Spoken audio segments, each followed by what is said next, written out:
Saudara Lun, beredar video di media sosial. Seorang pengguna jalan berhasil merekam detik-detik menegangkan ketika sebuah mobil akan memotong jalur dari arah berlawanan. Video viral tersebut diunggah oleh akun Twitter @isusemasa_viral dan diketahui kejadian ini berada di wilayah Bentong, Malaysia pada Kamis 30 Juni 2022. Tampak dalam video itu seorang pengendara yang berhasil merekam kejadian melakukan aksi protes. Tidak lama setelah kejadian itu, sang pemilik rekaman dashcam mobil tersebut melaporkan kejadian itu ke kepolisian setempat.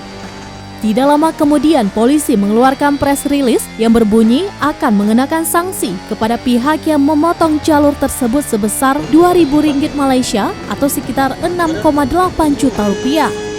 Video tersebut viral dan memancing amarah warganet.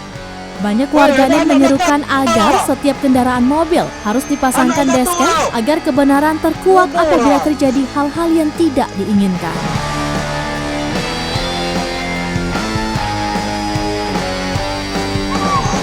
Anak hendak pulang. Kamu tahu